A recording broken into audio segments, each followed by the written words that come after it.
Mulheres Elétricas, com Carol Gilberti. Olá pessoal, aqui é a Carol Gilberti da coluna Mulheres Elétricas e é com grande alegria que estamos aqui hoje gravando o terceiro episódio da série Mães Elétricas, que terá 4 episódios, cada um com 2 convidadas diferentes, para falarmos de assuntos que giram em torno da vida dessas mulheres reais, que agora estão se refazendo e se redescobrindo nessa nova realidade. Essas mães elétricas fazem acontecer e mudam o mundo ao seu redor. Todos os domingos do mês de maio, você terá a oportunidade de se conectar com tantas histórias e mulheres elétricas incríveis. Você pode acompanhá-las pela rádio e podcasts nas plataformas Spotify e SoundCloud e por vídeo pelas nossas redes sociais, no @Rádio Band News BH e @Mulheres Elétricas e também pelo YouTube. A Rádio Band News FM BH e Mulheres Elétricas, através da série Mães Elétricas, apoiam a campanha Compartilhando Empatia, que ao longo de todo o mês de maio vai doar cerca de 500 cestas básicas a famílias em situação de vulnerabilidade. Já foram entregues cerca de 300 cestas até hoje e contamos com a sua ajuda para batermos a nossa meta. Para contribuir, acesse o site evoe.cc/campanha Compartilhando Empatia e ajude essas famílias a terem comida na mesa. Bom, gente, bem-vinda todas essas mulheres maravilhosas que estão aqui. Bruna novamente com a gente, a nossa oficial suporte técnico, né, Bruna? A Bruna, ela é advogada e mãe, sócia da Barbosa e Silva Advocacia, atuante em relação de trabalho e diretora do networking da BNI.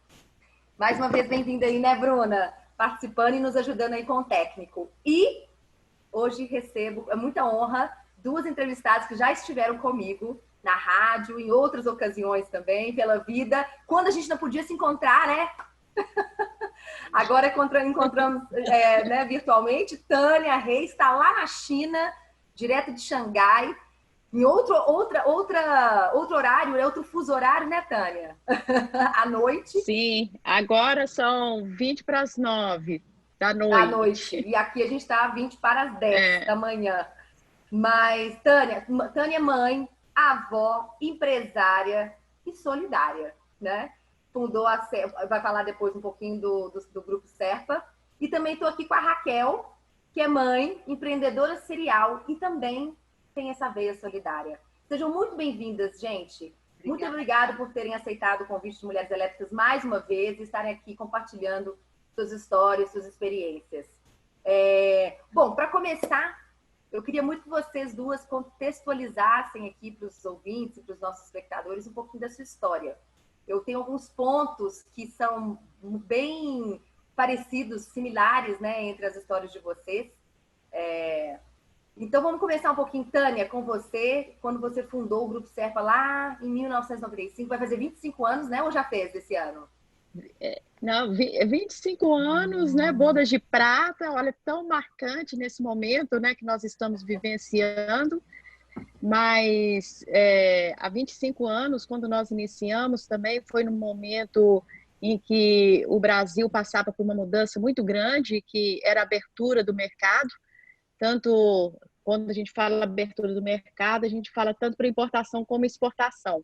E o objetivo principal do Brasil na importação, né, na abertura do mercado, era para trazer tecnologias. Bom, gente, eu estou falando trazer, mas levar, né? Tecnologias que pudesse dar mais qualidade nos produtos e ficar mais competitivos, né? Para uma produtividade mais alta, né? E com a qualidade. Então, a ideia, quando houve a abertura do mercado, foi exatamente essa. E nós vimos uma oportunidade, né, no comércio exterior, iniciamos em 95, e depois a empresa foi crescendo à medida que os anos foram passando. Nós internacionalizamos a empresa há 13 anos, nos 2 maiores players mundiais, que são os Estados Unidos e a China, e hoje nós somos um conglomerado de empresas brasileiras, americana e chinesa, tudo voltado no segmento do comércio exterior. 25 anos é muita história. E aí, ao mesmo tempo, agora vou voltar um pouquinho para a Raquel. Você, mais ou menos na mesma época, Raquel, se eu não me engano, em 1997, você fundou a sua primeira empresa. Foi. Então, ou seja, 2 anos depois do que a Tânia já estava lá. O que levou você realmente a começar a empreender e ter o seu próprio negócio? É engraçado, assim, eu me recordo desde muito cedo, né, assim, adolescente, eu sou filha de engenheiro, todos os meus irmãos fizeram engenharia, minha mãe trabalhava com meu pai na engenharia, e eu era meio que, assim, o patinho feio da história, que não se encaixava. E eu me lembro, assim, meu pai era um empreendedor, ele tinha a empresa dele, eu sempre segui meu pai empreendendo, e eu nunca me enxerguei, eu nunca tive o sonho, sabe, assim, do grande emprego, de, sei lá, de ser um funcionário público. Eu sempre sonhei em ter meu negócio próprio. Obviamente que eu demorei um pouco mais até para me descobrir, porque a vida inteira eu falei que eu ia fazer medicina. Da medicina, quando chegou no vestibular, eu decidi fazer direito. Graças a Deus que eu não passei no vestibular. Entrei para arquitetura, cursei 1 ano de arquitetura até me descobrir na publicidade, que eu acabei mudando lá na frente. Então, assim, obviamente que no início da minha carreira eu, né, fiz vários estágios, experimentei várias coisas diferentes, mas eu sempre tive o sonho de criar meu próprio negócio, né? É óbvio que na minha trajetória eu me descobri ao longo do tempo que a minha verdadeira paixão era realmente por criar negócios, né? No início eu ficava até um pouco aflita, né? Que todo mundo falava assim, eu quero um emprego onde eu vou, sei lá, fazer a minha carreira, né? E eu falava, gente, eu não quero nada disso. Será que eu estou errada? Eu era um modelo na época. Né? Eu me lembro quando eu comecei a empreender, diferente do que é hoje, assim, não existia nome para esse tanto de coisa que a gente aprende, que a gente faz hoje. Era muito na intuição, de você ali no fazer, aprender ao mesmo tempo, né? Então, era realmente assim, eu estava seguindo o meu coração, e isso meu pai, que já é falecido, sempre me falou. Eu me lembro quando eu resolvi largar a arquitetura, e o objetivo da arquitetura era tentar encaixar assim, um pouco da engenharia com um pouco da criatividade. Do humano, das áreas humanas, né? Mas, gente, deu errado. Não vou ficar atrás da prancheta, não tem jeito, era prancheta na época, né? E aí eu falei com meu pai, pai, eu quero largar o curso e acho que eu vou para a publicidade. Ele falou assim, olha, a única coisa que eu posso te dizer é siga seu coração, porque eu não vou conseguir te ajudar. Eu não conheço nada de publicidade, eu não conheço ninguém na publicidade. Esse caminho é seu, você vai ter que trilhar sozinha. Mas é isso que está fazendo seu coração bater? Então segue em frente. E eu acho que eu sempre segui isso, de uma maneira muito responsável, mas eu sempre, assim, exercitei escutar assim a minha intuição, né? Aquilo que me fazia realmente fazer o coração bater, né? Então acho que a minha veia empreendedora veio pelo exemplo, mas também de seguir, né, essa coisa que me fazia sentir mais profundamente, né? E no mundo tão racional, né? Antigamente, ainda mas era ainda muito mais racional e muito mais voltado a padrões, né? E regras. A gente tinha... Eram 4 profissões, né? Ou era medicina, ou era advocacia, aliás, 3, né? Ou engenharia. Se você estivesse fora desses pilares, você não tinha emprego, você não era ninguém, você não ia ter dinheiro. A gente ouvia isso muito, né? Então, naquela época, ainda seguir o seu coração, ainda era mais disruptivo, né? Vamos dizer. E eu sei que a Tânia também seguiu muito a intuição, né, Tânia? Você tem uma história incrível também, que você abriu a sua empresa. Você não. Eu acho que a Raquel foi um pouco modesta, porque eu já conversei com ela e, na verdade, isso é visão, tá, Raquel? Porque, gente, eu considero que é visão. Quando você tem visão, porque você imagina, no meu caso específico, meu marido sempre foi da área de comércio exterior. E eu vim de uma cidade muito pequenininha, eu sempre brinco, de Itaverava para o mundo, uma cidade de 5.000 habitantes, praticamente sem recursos, né? E tem acesso à maior cidade do mundo, que é Japão, né? Tóquio, né? Então, você imagina, estudo, eu vejo que é uma questão de visão. Quando, né, a abertura do mercado, claro que com a abertura o Brasil ele ia crescer nas importações e nas exportações, embora ele é muito tímido nas exportações, né? Quando eu falo manufaturado, semi-manufaturado, é mais na linha do commodity, mas nós vamos chegar lá, onde nós precisamos. E a visão, ela continua. E pela sua história, eu acho que você pode abrir mais esse jogo aí, porque essa inteligência que você tem, eu fiquei encantada quando você me contou. Então, é visão mesmo de negócios, tá? Nós, mulheres, estamos aprendendo a enxergar mais, né? Pôr isso para fora, porque enxergar sempre nós enxergamos. Mas colocar para fora essa capacidade que está dentro de nós, que muitas vezes não é colocado, né? Então, acho que nós temos que ser o exemplo, né, puxar essa corda das mãos e fazer essas mulheres subir essas escadas para o sucesso, né? Porque nós somos mulheres de sucesso. A Carol, né, que como mulheres elétricas, essas entrevistas maravilhosas que ela põe a gente para falar, e põe no mundo de um lado, de outro, e faz acontecer, fala, Carol, a gente está apertado, não dá muito. Não, vamos lá.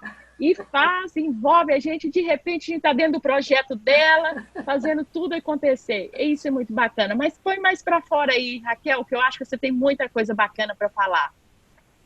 Você sabe que esse negócio da visão é uma coisa que eu tive clareza, assim, depois de muito tempo, assim, de exercitar.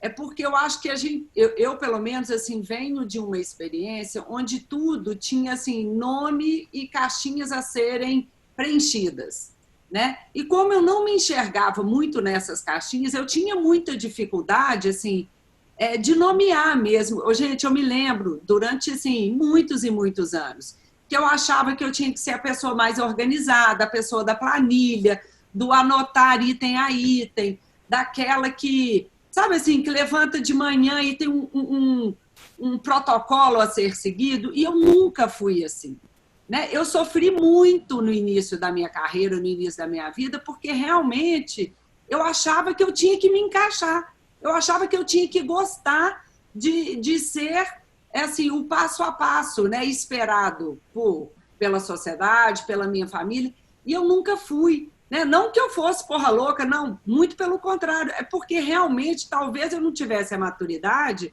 para poder apostar nessa minha visão, né? Então, assim, eu ia seguindo, obviamente, a minha intuição, eu sempre fui muito observadora, né? Então, assim, aquilo que a visão que eu tinha, né, que agora eu vou chamar de visão, eu, antes de colocar para fora, eu sempre testava, sabe? Eu tentava garantir que aquilo não era nenhum absurdo, né? E, obviamente, a sempre me conectar com pessoas com um pouco mais de experiência, um pouco não, muito mais experiência do que eu, entanto que eu sempre fui a mais nova, né? Eu tive sócios sempre mais velhos do que eu sempre gostei de me relacionar com pessoas muito mais velhas do que eu, talvez até para me trazer essa segurança, assim, para dar sabe assim, fazer um contraponto.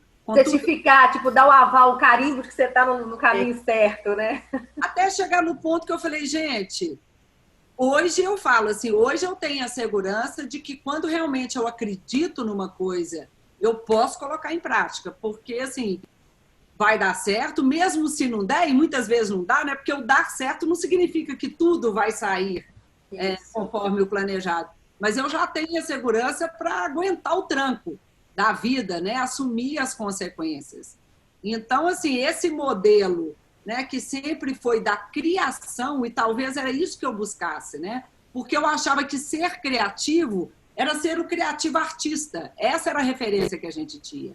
E hoje, para mim, por exemplo, a minha criatividade vem na criação de negócios, de novos modelos de negócios, de conectar oportunidades. A criatividade, para mim, eu exerço ela dessa maneira. E eu achava, até por ter feito publicidade, que eu tinha que ser a criativa, né? E eu nunca fui da criação na publicidade, eu sempre fui da área de negócio, né? Passei por todos os departamentos dentro de uma agência clássica, mas eu sempre me conectei com a área de negócio, né? Que hoje em dia a gente... Porque o empreendedor é diferente. O empreendedor, ele não ocupa a cabeça dele, porque ele, para empreender, ele tem que ficar livre. Por isso que você passou por isso tudo. Você só descobriu isso mais tarde, que você era uma empreendedora. Eu só descobri. Tanto é que quando você reconheceu exatamente a sua capacidade, que você, porque é aquilo que eu falei, muitas vezes está dentro da gente, mas quando a gente passa a reconhecer, olhar para dentro da gente mesmo, você põe para fora, e aí é sucesso, não tem outro caminho, gente, é sucesso.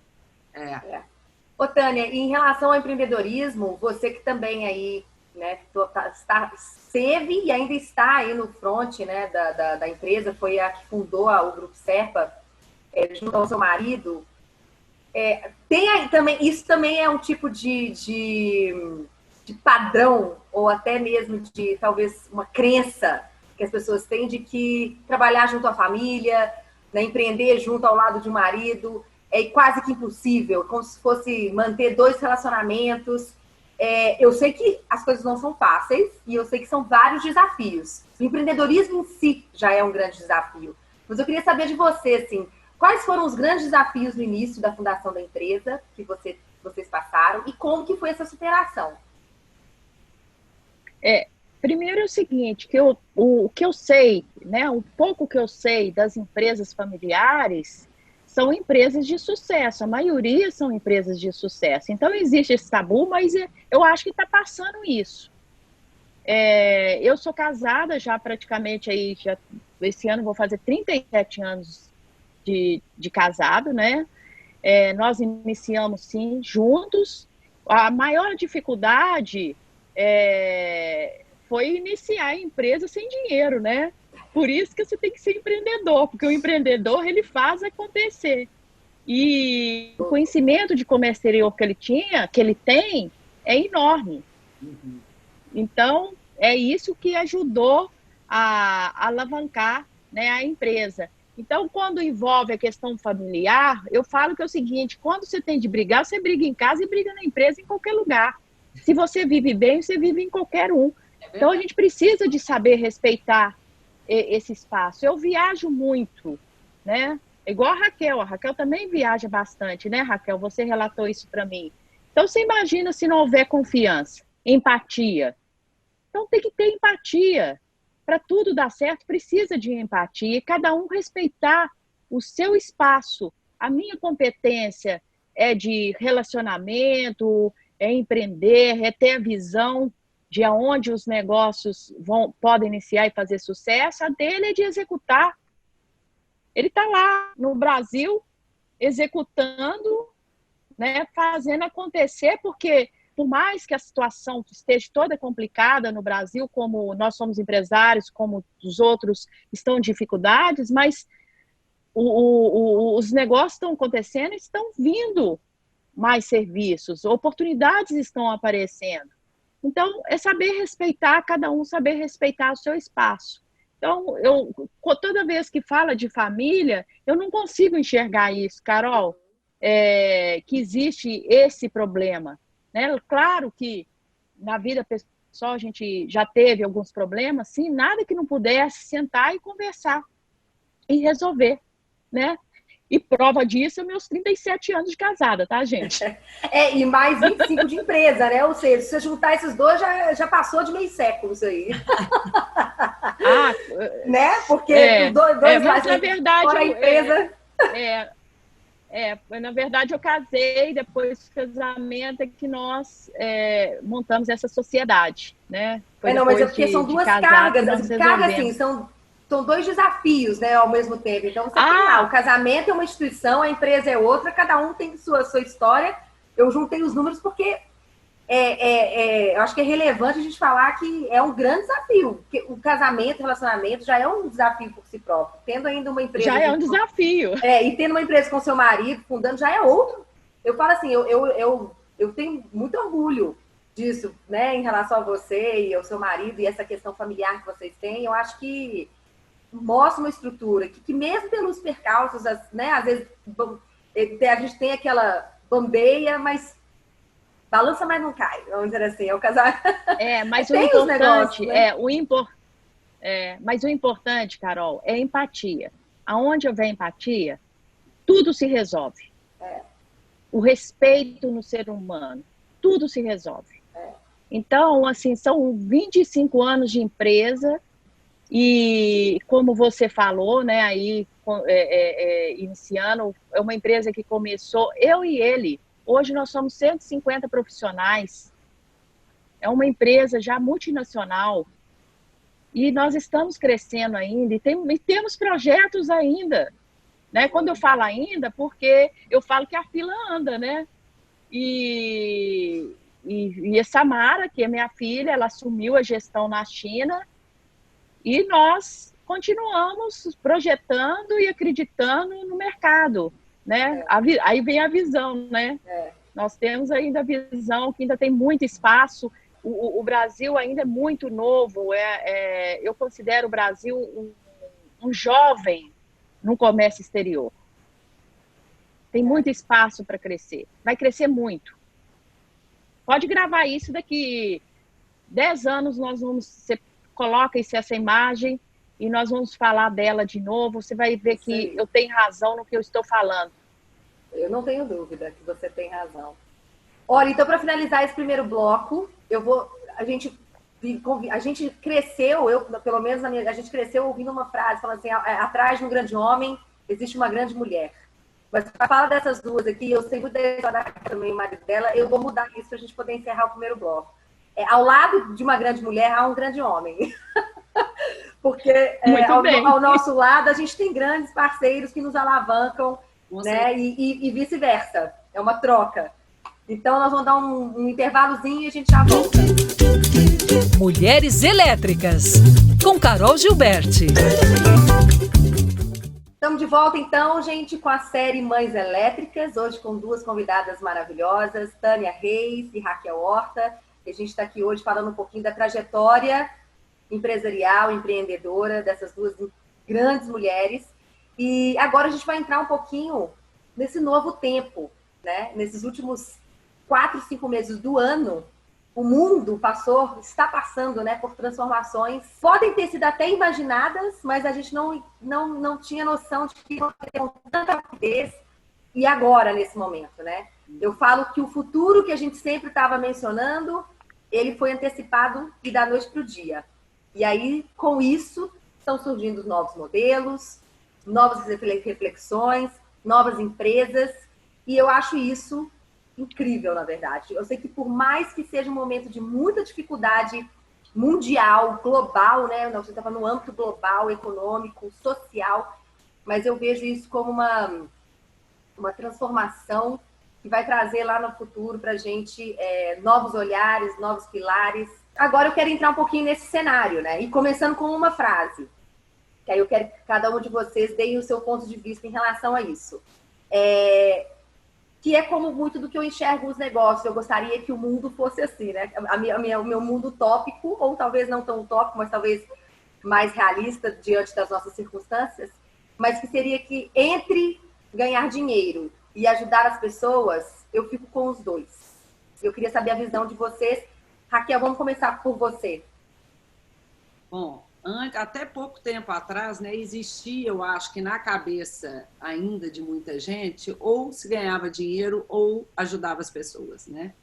Na verdade, assim, eu acho que não é uma coisa ou outra, né? Não é que eu fico com as duas, porque eu acho que é um jeito de funcionar e de, na verdade, sustentar, né, o mundo em que a gente vive, né? Não tem mais como empresários, lideranças, sejam elas lideranças empresariais, políticas, governamentais e tal, pensar em uma coisa ou outra, né? O mundo tem que ser sustentável. Então, por exemplo, eu acho que esse momento, né, que a gente foi pego de surpresa com a pandemia, eu acho que isso ficou mais evidente.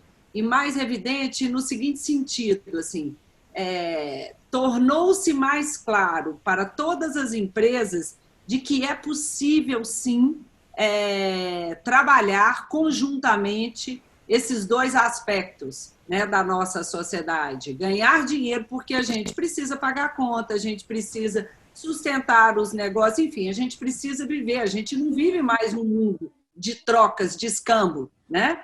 a relação de troca, ela ainda não, ela é baseada em cima de dinheiro. Agora, no meio dessa relação de troca de dinheiro, precisa existir e coexistir o fazer o bem. E quando eu digo fazer o bem, é cuidar de uma forma consciente do outro, do nosso meio ambiente, da nossa sociedade, enfim. Isso tem que fazer parte, isso é responsabilidade, não é só do governo, não é só das instituições governamentais, mas principalmente da gente, dos cidadãos, né? Assim, dos empresários, da iniciativa privada. Então, não tem mais como desconectar ou pensar em mundos desconectados. Né? Não é porque eu sou melhor, porque eu ajudo, ou porque eu tenho uma iniciativa de, sei lá, fazer o bem para um contexto em volta do meu negócio. É minha obrigação, né? Como empresária, como geradora de valor para a sociedade. Quando eu falo geradora de valor, é uma geração de valor de capital e de bem-estar social. Né? Uma coisa não se desconecta da outra. Eu só acho que agora isso está mais evidente, né? Pela dor causada por tudo que a gente está vivendo. Ô, Tânia, e você? Nessa questão da gente falar sobre a importância dos negócios sustentáveis, como a Raquel estava falando, do próprio empreendedor ter essa visão, dessa responsabilidade, do empresário ter isso, e esses negócios, a gente vê que eles geram impacto tanto no âmbito econômico e no social, e você também tem essa visão. Fala um pouquinho para a gente de como você vê isso. Carol e Raquel, cada vez mais, isso é uma realidade, né? O modelo de negócios sustentáveis é uma realidade. E cada vez mais as empresas, elas vêm colocando isso como uma gestão, né? Fazendo parte da gestão dela. Então, ela está com esse olhar, só pegar a história aí de muitos anos atrás, só pensavam, né? As empresas só pensavam financeira, econômica, lucrativa. Hoje não. Já há um bom tempo a gente vem vendo, né, como vem crescendo essa responsabilidade social também. Então, para mim, eu vejo que as duas, elas têm que andar juntas. Tanto a empresa, ela precisa do lucro, né, quanto também precisa de ter o olhar também para o lado social, para o ambiente também. Né, a responsabilidade socioambiental. Mas é isso daí, eu vejo que os dois, eles estão atrelados, eles têm que andar juntos, né, e vejo isso crescendo cada vez mais, está fazendo parte da gestão das empresas, é uma realidade, e ainda bem, né, porque nós precisamos de ter esse olhar, isso é uma responsabilidade que o empresário, cada pessoa, ela tem com o outro, é o olhar ao outro, né? Nós precisamos, para um mundo melhor, nós precisamos ter esse olhar ao outro. Agora, para a gente gerar, né? Para a gente realmente, porque, afinal de contas, empresas são feitas por pessoas, né? Então, para termos empresas conscientes, temos que ter líderes e colaboradores conscientes disso.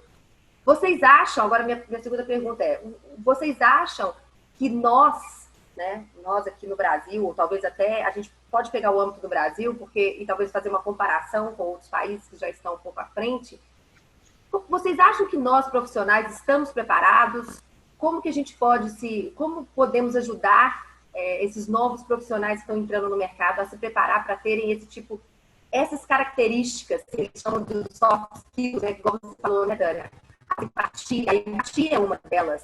A questão até do autoconhecimento, que é uma trilha que você faz para ser um ser humano mais consciente e, consequentemente, um profissional mais consciente. Em que ponto que a gente está? O que você acha, Raquel? Eu não diria que eu acho que, na verdade, a gente nunca está 100% preparado, né? Para tudo na vida da gente, para a evolução e para essas grandes disrupções como é que a gente está vivendo agora. Agora, eu sempre penso assim, e aí é uma questão também talvez de personalidade, né? Que não é você estar preparado, mas é você estar aberto para poder aprender. Né? A questão do autoconhecimento e desse movimento em busca da consciência, né? Eu acho que é um caminho natural e necessário daqui para frente. Estamos todos preparados? Não. Sairemos todos conscientes depois dessa pandemia? Também não. Eu não acredito que 100% das pessoas vão sair completamente diferentes. Depende do seu estágio de consciência, o seu estágio digamos assim, de evolução. E como tudo na vida, tem pessoas que vão sair 100% transformadas, tem pessoas que vão sair ali no meio do caminho e outras não. É a curva de distribuição natural, né, de Gauss, lá no meio, a grande maioria vai ficar no meio do caminho, 5% muito transformadas e outras 5% que vão tentar segurar, né? Porque é muito difícil, porque a partir do momento que a gente se torna consciente, e isso é para tudo, mesmo as pessoas, né, que se dizem conscientes, levantando bandeiras ou sendo muito radicais, elas esquecem que elas são conscientes dentro do seu universo fechadinho, dentro das suas tribos. E elas desconsideram o mundo que tem do lado de fora.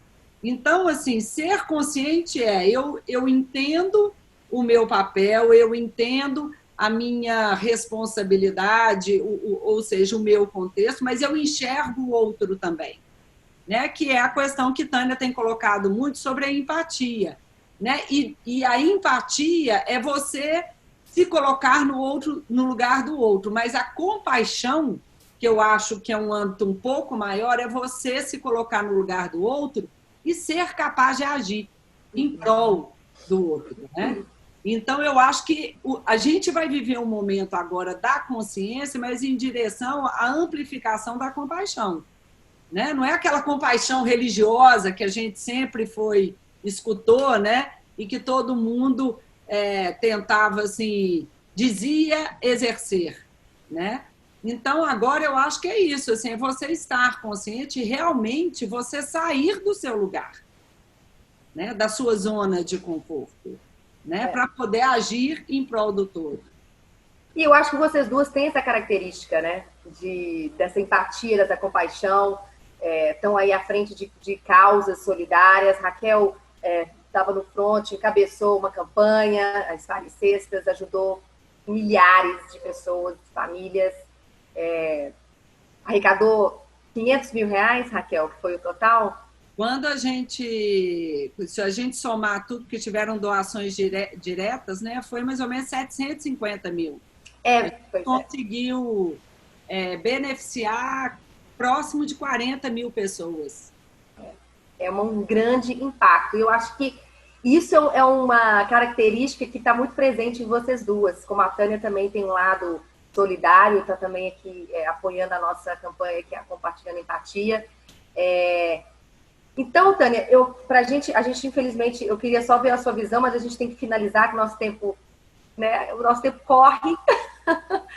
Mas você tem, qual a sua visão, você diria, a visão desse próximo futuro aí, desse futuro que tá praticamente, a gente está vivendo ele no presente, mas a gente ainda vai sair para o mundo para aplicar tudo isso que a gente está vivendo aqui dentro. Aí na China você já está vivendo talvez esse futuro, né?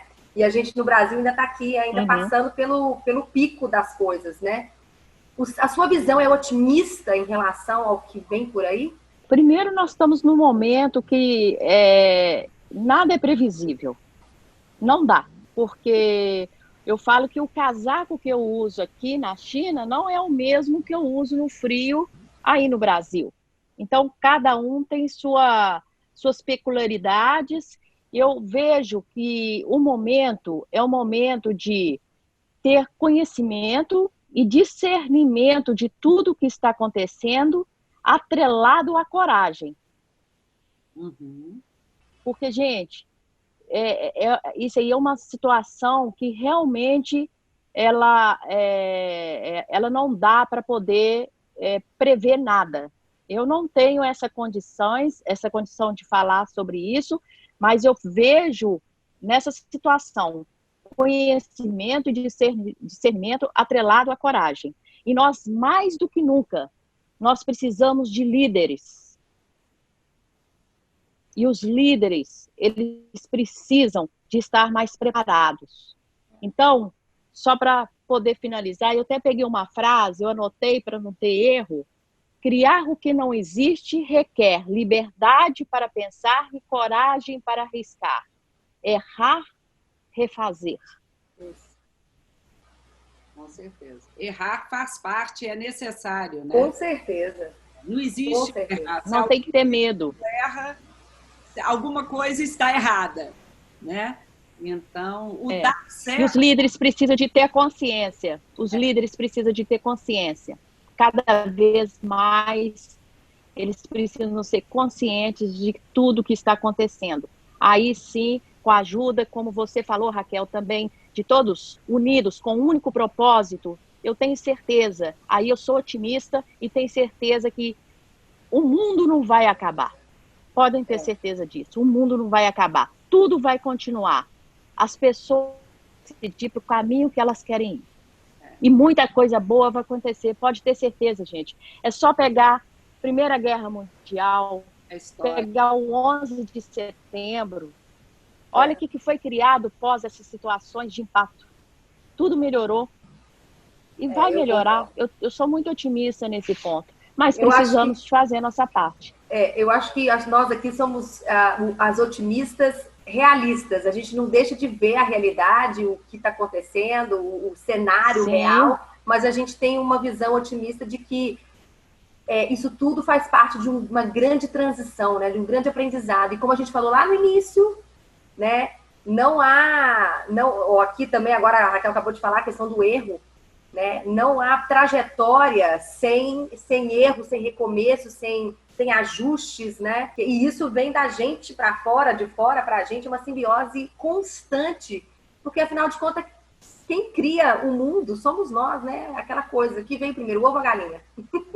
Mas o homem é que... Carol, experimentando, eu agora, mais do que nunca, acredito que não existem grandes líderes se os liderados, cada um deles forem líderes de si próprios, brilhantes, porque não existe isso de você entregar a responsabilidade.